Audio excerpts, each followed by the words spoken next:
وطهرهم تطهيرا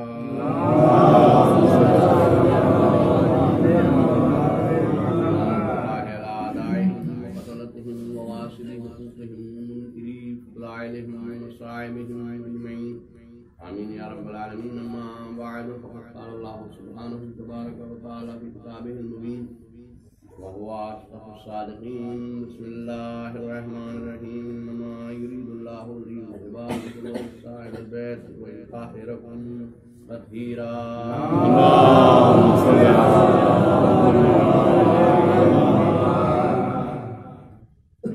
محترم مجمع، معزز مجمع، دانشمندان کرام، مجھے بانے عالم احمد اقبال آپ سے یہ عرض کر دوں، اس بات کا خیال نہ رہنا چاہیے بانی مجلس میں جو بھی ہو، بے شک ہمارے جو بزرگ ہیں اللہ ان کے مقام والا فرمائے اور مقام والا ہیں، بہت اچھی شانوں بڑی شانوں کو سرداری، ہم اسی خط پر چل رہے ہیں. اگر ہماری مجالس میں گریے کے افراد کمی ہے تو اس بات کی دلیل نہیں ہے کہ ہمارے امام حسین السلام ہمارے قلب سے نکل رہے ہیں. یہ فلسفہ ہے. اگر آپ بعد میں مجھ سے متفق ہوں تو بے شک مجلس حسین کی شان یہی ہے جو صادق آل محمد رہتے ہیں.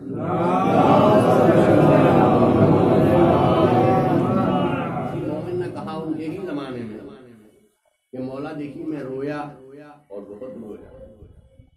تو اب دیکھیے بات ہے، نماز بھی دو طرح کی ہے، ایک جہری بھی ہے اور ایک اخفاتی بھی ہے. جو بلند آواز سے نماز پڑھی جاتی ہے وہ تین ہیں، مغرب کی، عشاء کی اور جو آہستہ پڑھی جاتی ہے وہ ظہر اور عصر. یعنی نماز اگر اللہ کو بلند آواز سے پڑھوانی ہوتی تو پانچوں نمازیں بلند آواز سے پڑھوانی، یا اگر اخفاتی نماز کرنی تو پانچوں نمازیں جو ہے آہستہ.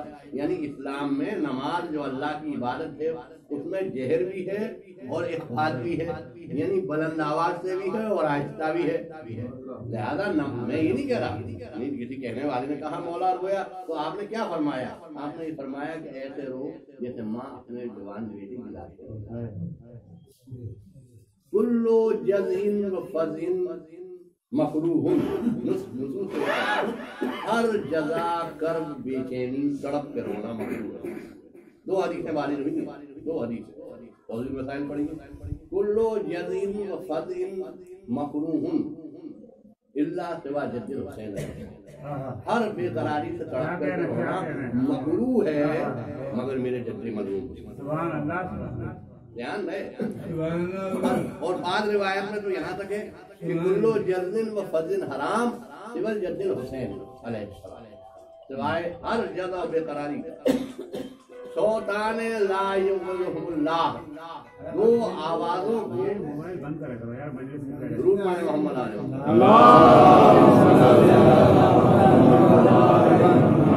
میرا محترم مجمع ہے، سوتان یغلہم اللہ، نص پیش کر رہا ہوں. ہر بات عالم میں فتویٰ دیتا ہے نص سے دیتا ہے، جیسے حسین سوتان یغلہم اللہ، دو آوازوں پر اللہ غضبناک ہوتا ہے. مزمار الا النعمہ، جب انسان کے ہاں خوشی ہو تو گانا بجانا ہو. وَإِيوَالٌ عِنْدَ الْمُصِيبَةِ، اور جب کوئی میت ہو تو اس پر چیز کے اور بلند آواز سے رونا. اب اس کے معنی یہ نہیں ہے، اسی لیے وہ توضیح مسائل سب پڑھ لیجیے کہ جہاں بال موسی میں تماچے مارے بے قراری سے رویا وہاں کفارہ واجب ہو جاتا ہے. سید علی سیستانی صاحب قبلہ آیت اللہ کی توضیح مسائل ہو یا بھول گردی ہو، یعنی اس طرح سے رونا کہ منہ نوچنا، تماچے مارنا، یہ اس سے کفارہ واجب ہو جاتا ہے. حد اعتدال سے آگے بڑھنا کسی جہت سے اپنے مرنے والے وہ اضطراب ہے بیٹا آنکھوں پہ. بھائی اس کے لیے انسان کے جو جذبات ہیں اس کو کوئی روکا نہیں جا سکتا، لیکن محبان عاشق حسین یہ فیصلہ کر رہے ہیں کہ ہر بے قراری سے رونا کوئی باعث حضور ثواب نہیں ہے سوائے امام حسین علیہ السلام کی مجلس کی. میں نے اس لیے عرض کیا آپ سے کہ کبھی آدمی اگر کم روتا ہے نہیں تو، یا اگر مجلس زیادہ بلند نہیں گئی تو اس کو بانی مجلس نے سوچا کہ نہیں ایسا نہیں ہے، نہیں. من بقا علی الحسین، جو حسین پر رویا، او ابکا رلایا، اور تباکہ یا اظہار تحسر کیا، یعنی رونے لگا، اسے تباکہ کہتے ہیں، یعنی رو تو نہیں رہا ہے مگر اظہار تحسر کر رہا ہے. یعنی تباکہ کا لفظ امام صادق علیہ السلام نے نفس سے ہی بات ہے، جو رویا جس نے رلایا اظہار تحسر کیا. مگر یہ نہیں ہے کہ انسان اگر رو نہیں رہا ہے تو آنکھیں کھول کر کے وہ دیکھ رہا ہے. یہ ڈفرینس ہے، یعنی اس منزل میں وہ آ رہا ہے کہ جس میں امام نے، اور دیکھیے تینوں کو امام نے برابر سے رکھا ہے. فقیحانہ بحث ہے، ادیبانہ بحث ہے. من بقا، اگر کوئی ڈفرینس، اگر فرق ہوتا تو امام ایسے استعمال نہیں کرتا، اس لیے کہ رتبے کو امام بڑھاتا جاتا.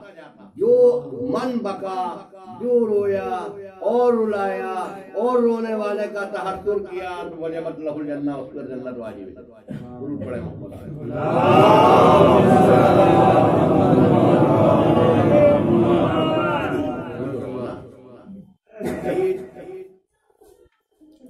جنازے میں انسان اپنے عزیز کے لیے اتنا روتا ہے، یہ فیصلہ کر لیتا ہے. اور اسی لیے ہر مرجع نے لکھا ہے کہ جب بھی اپنے عزیز کی یاد آئے، بے قراری ہو فوراً صحرائے کربلا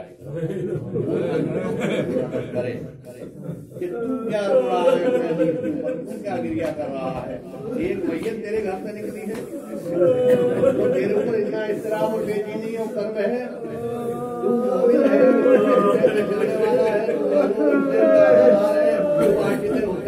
لیکن کیا یہ نہیں سمجھتا کہ تیرے گھر سے ایک جنازہ نکلا ہے، کیا پیغام بن رہا ہے، کیا بے قراری ہے، کیا یہ مرنے والا جمعہ ہے،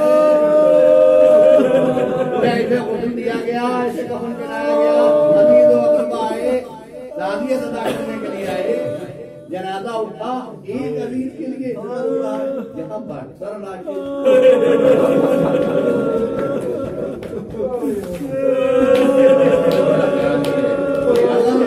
لفظوں پر غور کریں. اگر معرفت امام حسین علیہ السلام کسی چاہنے والے عاشق حسین کے دل کے اندر سموئی ہوئی ہے، میں ان کے ساتھ کوئی شریعت میں منع نہیں کیا، لیکن اگر معرفت مظلوم کربلا کسی مومن کے دل میں ہے تو اسی لیے ہم فرش عذاب بچھاتے ہیں. اگر کہتا ہی اللہ نہ کرے دشمنوں، اللہ سب جوانوں کو ہزاروں برس رکھے، کہ اگر کوئی جوان بھی مر جاتا ہے تو غم حسین کا فرش بچھا کر کے مولا کے لیے اعلان کرتے ہیں کہ مولا آپ کے غم کو نہیں بھولے ہیں.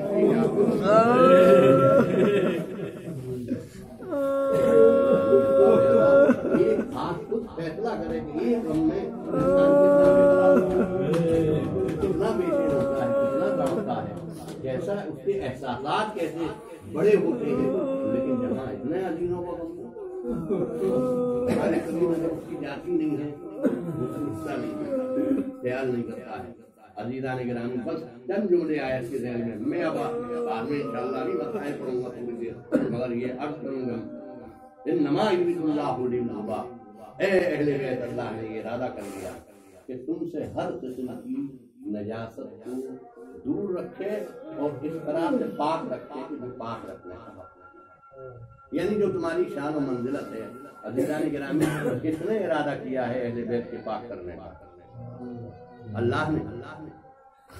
تو جب اللہ نے ارادہ کیا ہے، ہم اگر کسی کو پاک کریں اور پھر ضمانت دیں، یعنی پاک کر بھی دیا اور نجاست قریب آنے کے لیے اللہ نے ارادہ کر لیا. توجہ ہے، نجاست تمہارے اہل بیت قریب نہیں آ سکتی. انما یرید اللہ لیذہبا عنکم الرجس، یعنی دور رکھے تم سے اہل بیت نجاست کو. یہ اللہ نے ارادہ کر لیا. اب جب اللہ نے ارادہ کر لیا تو کائنات کا کوئی سورما آل محمد کو نجس نہیں کر سکتا، اس لیے کہ جس کو اللہ نے پاک کر دیا ہو اور ارادہ کر لیا ہو، نجاست کو دور کرنے کے لیے وعدہ کر دیا ہو، اس پر کائنات کا کوئی فرد جو ہے اسے نجس نہیں.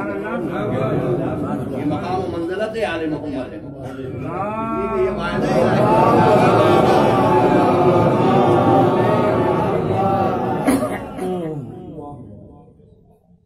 آیت کا بنا دی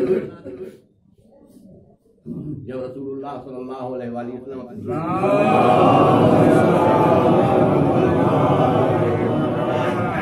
میں اپنے جسم